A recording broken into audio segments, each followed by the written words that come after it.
Almanya erken seçime gidiyor. 23 Şubat 2025 Pazar günü halk oy kullanacak, ancak son yıllarda artış gösteren aşırı sağ halkı tedirgin ediyor. Gazeteci Mehmet Tanlı ile seçim sürecini konuşacağız. Mehmet Bey, Almanya'da aşırı sağ neden yükseliyor? Almanya'da aşırı sağın yükselmesinin birçok nedenleri var. Birincisi Almanya'daki Alman halkı geleceğiyle ilgili kuşkuları var. Sosyal haklarda gerileme var. İşte sosyal güvencesinin tehlikeye düşeceğini ve yabancılara iş vererekten kendilerinin işsiz kalacağını düşünüyorlar. Artı yabancı bazı terörist grupların işte polis öldürmesi, Noel pazarına dalması, yani terör eylemlerinden dolayı da Almanya'da aşırı sağ yükseliyor. Bir diğer nedeni de büyük partiler sorunlara çözüm bulamıyorlar. ABD'nin Almanya ve Avrupa siyasetine etkileri hakkında neler düşünüyorsunuz ve güncel gelişmeleri nasıl yorumluyorsunuz? Amerika Birleşik Devletleri tabii ki Avrupa Birliği ile hem müttefik hem de rakip durumdalar. Amerika burayı etkilemek istiyor ama Almanlar direniyorlar. Nasıl olacak, nasıl bitecek tam bilemiyorum ama Amerika Avrupa'nın yani tam birleşmesini, tek vücut olmasını ve ekonomik rakip olmasını istemiyor. Bu son derece yanlış bir şeydir. Elon Musk burada sağcı, ırkçı, göçmen düşmanı bir partiyi destekliyor. Bu adam çok tehlikeli bir adam. Parası var, parasına güveniyor. Ama halk yani yaşadıklarından yola çıkıyor. Yani ekonomik sıkıntısı varsa, yoksulluk varsa, işte iç güvenlik, yani ülkede bir genç bayan sokağa çıkamıyorsa, akşam saatlerinde dönemiyorsa evine, bunlar daha çok etkiliyor. Sosyal medyayı kullananlar evet var ama tek belirleyici o değil. Elon Musk'ın Alman siyasetine karışması son derece iğrenç bir şey. Olayları yanlış aksettiriyorlar. Troll orduları kurabiliyorlar. Yani kendilerine çalışan işte sosyal medya kullanıcıları buluyorlar maaşlı ve halka yani algı yaratıyorlar. Olmayan bir şeyi olmuş gibi gösteriyorlar. Bunu da yapanlar genelde sağ politikacılardır. Buna inanmamak ve güvenmemek lazım. Ya işte zaten aşırı sağın yükselmesinde bu büyük partilerin çaresizliğinden kaynaklanıyor bu. Yani daha yaratıcı olmaları lazım. Daha yeni sloganlarla ortaya çıkmaları lazım. Halka hitap eden seçim çalışmaları, sloganları yapmaları lazım. Bu konuda AfD maalesef başarılı. Alman kamuoyu seçimler ve güncel gelişmeler hakkında neler düşünüyor? Alman halkı ya da Almanya'da yaşayan insanlar tedirgin. Şimdi burada gözle görülmese de bir gerçektir. Yoksullaşma var. Özellikle emeklilerin durumu perişan. Yani burada işsizlik yükseliyor. Almanya'da gelecekle ilgili çok büyük korkular var. Hayat pahalılığı var. Birçok büyük firmalar fabrikalarını kapatıyorlar. Mesela Volkswagen gibi firmalar. O yüzden Alman halkının da gelecekle ilgili kuşkuları var. Buna bir neden de Ukrayna-Rusya savaşı.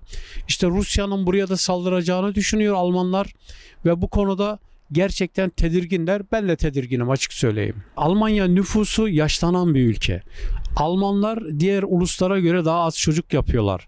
Yani Almanya'nın her yıl bunu İşverenler Federasyonu açıkladı. Her yıl 250 bin iş gücüne ihtiyacı var. Yeni iş gücüne.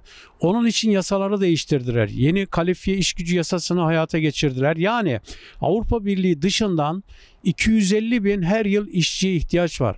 Hem siz yasaları değiştiriyorsunuz kaliteli kalifiye göçmenleri buraya çekmek için, hem de ırkçı bir parti Almanya'da ikinci parti oluyor. Çok büyük bir çelişki var burada. AfD samimi değil. Alman ekonomisinde gerileme Avrupa Birliği'ni nasıl etkiler? Alman ekonomisi bozulursa tabii ki Avrupa Birliği'ni etkiler, çünkü Almanya Avrupa Birliği'nin dinamosudur, motorudur. Ama şimdi tüm olumsuzluklara rağmen yiğidi öldür hakkını inkar etme diyelim. Almanya çok güçlü bir ülke, ekonomisi hala güçlü bir ülke, çünkü dünya markaları var. En son yıkılacak Alman ekonomisidir ama sarsıntıya uğrayacaktır kesinlikle. Tersine göç ne anlama geliyor? Tersine göç, yani AfD bunu istiyor. Türkiye mesela yani Türkiye'ye, Arap ülkelerine gelen insanları geri yollamak istiyor. Ya bu bir şeydir ya. Bu bir sadece tehdittir. Bunu pratiğe uygulamaları mümkün değil. Çünkü çalışan göçmenler gitsin. Burada birçok sektör felç olur, açık söyleyeyim. Felç olur. Yani remigrasyon mümkün değil. Sen burada 60-65 senedir yaşıyorsun. 4. kuşaktasın. Nasıl yollayacak beni? Alman vatandaşlığım da var benim. Çalışmışım 38-40 yıl. Beni nasıl yollayacak? Yollayamaz ki. Mümkün değil yani. Sadece halkı kışkırtıyor. Şimdi bunu bazen NPD denen ırkçı sağcı bir parti vardı. Onlar dile getirdiler. Ama tarihe karıştı o parti yani. Şu anda yok. Sık sık dile getiriyorlar. Seçim dönemlerinde özellikle bunu yapıyorlar. Halkın duygularını istismar etmek için, oylarını arttırmak için bunu bir ara CDU da yaptı, Hristiyan Demokratlar da yaptı. Örneğin Hessen eyaletinde çifte vatandaşlığa karşı kampanya yaptılar. Bundan 25-30 yıl önce seçimleri kazandılar. Ama bunlar çok çirkin şeyler, gerçekçi değil ve ırkçılığı körükler, toplumu da böler, ayrıştırır. Bir tane Türk kökenli bakan var. O da Cem Özdemir, Tarım Bakanı, Tarım ve Gıda Bakanı. Bu ülkenin önemli kilit noktalarında hep Almanlar oturuyor. Vali Alman, emniyet müdürü Alman, bakan Alman. Göçmenler nasıl sorumlu olabilir ki? Göçmenler buraya geldiler, bu ekonomiyi canlandırdılar. Bizim işte babalarımız, dedelerimiz. Yani hiç gerçekçi değil ve nankör bir yaklaşım. Açıkça söylüyorum. Ya Almanya bunu yapmaması lazım. Almanya bizim için ikinci vatan oldu. Dürüst davranması lazım. Göçmenlerin hakkını vermesi lazım. Böyle karalama kampanyalarıyla sadece sosyal barış zedelenir, toplumsal kutuplaşma artar ve burada sosyal olaylar patlar. Ya göçmenlerin hakları olduğu gibi tabii ki sorumluluklar da vardır. Sorumlulukları şunlardır. Geldiğin ülkenin dilini öğrenmen lazım. Kurallarına uyman lazım. Anayasasına saygı göstermen lazım. Elinden geldiği kadar yani sosyal yaşama katılman lazım. Bunlar yani yabancıların görevleridir. Suç işlememelisin. İşine gücüne gidersen yani Almancanı konuşursan, kimseye bir yanlış yapmazsan Almanya'da yani ırkçıların dışında sana kimse karışmaz. Almanya'da çalışan insan da severler. Tabii ki entegrasyon yani uyum karşılıklı bir olaydır. Siz istediğiniz kadar uyum sağlayın göçmen olaraktan. Eğer toplumun çoğunluğu, ev sahibi toplum sizi kabul etmiyorsa burada demek ki entegrasyonun bir ayağı topal olur.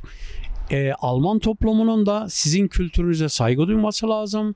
Sizin inancınıza saygı duyması lazım. Ve sizin de bir kültürünüz olduğunu kabul etmesi lazım. Yani bugün Afrika'da yaşayan kabilelerin bile kendilerine özgü kültürleri vardır. Onlara da saygı duymak lazım. Farklı kültürlerin yan yana gelmesi zenginliktir. Ama siz bir kültür, öncü kültür diğerlerini bastırırsa, yok sayarsa, dışlarsa bunun adı da ne olur? Irkçılık olur, faşizm olur.